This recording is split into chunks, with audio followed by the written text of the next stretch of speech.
Alright, as usual, this is the last separate workout, meaning the last workout of a day where Andrew's gonna sit back and count for me and tell me that my transitions are slow. He said exactly. What's going on, everybody? Welcome back to some daily content where I haven't really put out a workout video in a while. I guess that means I haven't been working out. Just kidding. Anyways, let's get started into the workout and we'll get discussing what it actually is. I stumbled across my words there. All right, we are off in 3, 2, 1, getting it. Fixing my shorts first because you can't have long shorts, like legitimately. Funny story, before we get into this workout, because I always like having a little bit of fun on the camera. It's always fun to talk a little trash on myself. There is actually, someone sent this to me. So in the games, obviously we have to wear Reebok apparel. Everyone has to wear Reebok apparel. I've always kind of rolled up my shorts, whether it was from the top, roll the top down or roll the bottoms up, whatever the case may be. And so at the games, I rolled my shorts up a lot, pretty much in every single workout except for the clean. And so the funny part is there's actually a Reddit thread out there about Heppner shorts and the fact that why can Heppner wear different shorts than everyone else? Newsflash, they were Reebok. I just rolled them up and you couldn't see the logo. I didn't do that on purpose. I roll my shorts up. So anyways, funny story. Maybe I can put the link down below. This workout is 3 rounds for time. I don't know if there's a time cap. I think it's a 10-minute time cap. I think it might be a 12-minute time cap, like I mentioned in the beginning of the video. 12-minute time cap, 3 rounds for time. We are doing 20 overhead squats at 115 pounds. That's a C70 bar. 100-foot handstand walk. This is a 25-foot increment, or 25-foot length, and each duct tape piece is a 5-foot increment. So we're doing down and back twice. And then finally, 10 kipping deficit handstand push-ups at it's supposed to be 8 inches. This is closer to 9. Reason for that being is, if you want to get exactly 8 inches, you have to use regular 45-pound plates. And the regular 45-pound plates have a divot, inside of them. They're this thick if you look from the profile view, but if you look on the top, they kind of go in. And I don't like my hands being on ridges, in uneven spaces. I prefer a flat surface. And so I decided to throw a comp plate on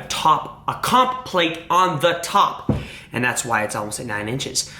And so it is pretty deep. So the goal of this workout, what Andrew wanted me to do, is you kind of heard him discuss it before the workout, was focus on transitions. At the games this past year, I wasn't great at transitioning quickly between movements. And you might watch this workout and think, okay, well, maybe not the first round, but the second, third round, you might think, okay, well, you're not really transitioning that fast either in these workouts. You're actually pretty slow. And you're right. But the difference between this workout and maybe other workouts is the fact that this workout pretty much was the same movement over and over and over again. I mean, I'm locked out overhead holding a barbell. It's not heavy, but it still is a little bit, takes some muscle and endurance to hold that up there. And so I'm holding out, locking out a barbell overhead, then I'm holding out and locking out my barbell for 100 feet, and then finally I'm pushing my body upside down, inverted handstand push-ups. So overall, it's pretty much the same movement. And so what his goal here is the idea that, okay, you didn't transition very well in workouts at the games where maybe the movements weren't really super similar. So now let's put the workout, the movements to be very similar, overhead, overhead, overhead, with a little bit of squatting in there. And let's see how you transition, because your overhead is going to be tired and exhausted. So that was kind of the goal. Finished the first round, approaching this workout, I finished the first round in, I believe it was sub 3 minutes, or just at 3 minutes. And you can already see I'm blowing up and almost falling over.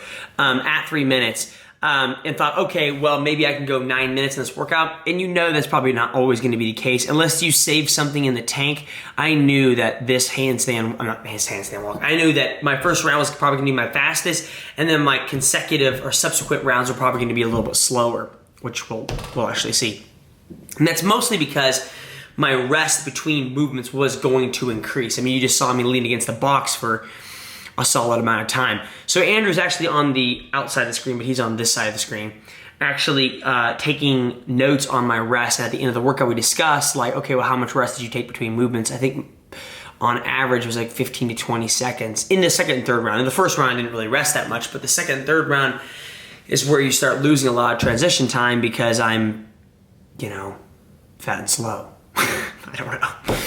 Anyways, okay, so goal going into this workout was the fact that I know I can do my overhead squats unbroken, and then of course kick up every 25 feet. I wasn't gonna pirouette and turn. That's a stupid waste of time. It's easier just to kick down, turn around, and go. And then of course the handstand push-ups is where it was difficult. I thought I could possibly go faster on the handstand push-ups, but because it's 8 to 9 inches is pretty deep, it's hard to really get that fluid motion where you can go right into the next rep. As you'll see me do, I might be able to do a few of those like that, but it's really difficult to go into the next rep in this deep of a deficit because you're so far down there. You'll also notice that I have a wrist wrap on my right wrist, and that's because my wrist has been bothering me, and so we're trying to kind of work around that for certain movements. So even there, like most of the time, I cannot go right into the next movement. I'm taking a solid 1 second at the bottom to reset before I kick again. That's a waste of time. Like if there's someone who can do, touch and go these things, they're gonna save a lot of time and move a lot quicker. So if you're attempting this workout, what is some good options for scaling? First of all, I'm not really good at women's weight, like I've said before. I believe 115 would be males, so therefore maybe like 75 pounds is females. I don't know. Maybe something like that, maybe 85. And then of course, if you're a female, obviously 100-foot handstand walk should be the same, and then your deficit probably goes down. Your reps stay the same, but your deficit probably goes down. So your deficit would probably go from 8 to probably like 6, something like that. Now, if you're scaling this workout, if you're gonna attempt this workout and you're like, okay, I really wanna do this workout, I'm assuming you can overhead squat. So I'm assuming your overhead squat 115 should stay the same. Like 115 is pretty light, so that probably doesn't need to be scaled too much because it's a pretty light weight. Now, if you have to drop it, drop it. Like that's not a big deal. The workout isn't meant to be like, you have to do your overhead squats unbroken. If you can, great. But it's not be like, oh, you have to do them unbroken. Then scaling options for the handstand walk.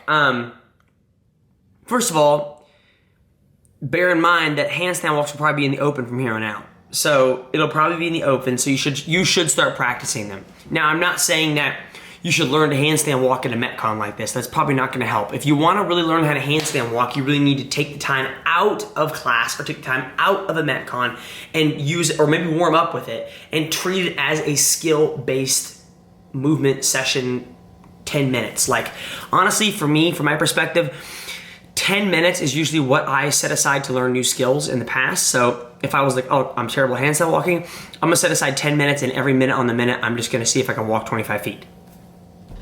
If that's too hard, drop the distance. Like every minute on the minute, I'm gonna see if I can walk 10 feet. Like 10 minutes for me is enough time to warm up, maybe spend some good time doing a movement, but not too much time that I get really stressed and irritated with it. And then it's not enough time that it takes away from other things you might possibly be doing. So I will say, set aside time to learn how to do handstand walking. It will be in the open probably. And a Metcon like this is not a good idea to try to learn to do a handstand walk. If you are confident at handstand walks, somewhat confident, but maybe not the greatest, drop it to 50 feet. It's not a big deal. Or 75 feet. Like drop it down to an increment of 25. Maybe if it takes me, I think on average about a little over a minute to do all these handstand walks. So if it takes you a little over a minute to do 25 feet, then just do 25 feet. Like there's nothing wrong with scaling. The deficit handstand push-ups where you're probably gonna scale the most. Obviously, I would say RX is 8 inches for 10 deficit handstand push-ups. And then I would always keep the reps the same from my perspective in this workout, and then just change the deficit. So I would go from 8 inches, that's a 10, that's an 8. 8 inches, drop it down to 6, which is the woman's RX. And then from there, go to 4, that's a 5. I'm terrible at this. Go down to 4 inches, and then from there, maybe go to 2 inches, and then from there, wow, that's a really ugly 2. And then from there, just do the floor. Just do 10 handstand push-ups. I will also caveat and say this is a kipping handstand push-up. So if you really struggle at strict handstand push-ups, use the same concept I talked about for handstand walks and apply it to your handstand push-ups. So like if you're really terrible at strict handstand push-ups, spend 10 minutes in a day. That's literally the best way I learned how to learn new skills, is I spent 10 minutes a day working on something that I wasn't good at. For a while, those 10 minutes were double unders. Like I would just be like, today I'm gonna do 20 double unders in a minute. Which looking back, you're like, 20 double unders in a minute, that's a joke. But then it was really difficult to do. I might get 5, might get 4. I mean, that's kind of the same process I now apply like triple unders if I do triple unders. So it's kind of a good time domain to really learn. And there we go, 9:51. First round was like 3 minutes, second round was obviously slower, third round was probably the slowest. But the goal in this workout was really to focus on my transitions between movements, considering they are kind of very similar movements. I'll be your Huckleberry. That was awful.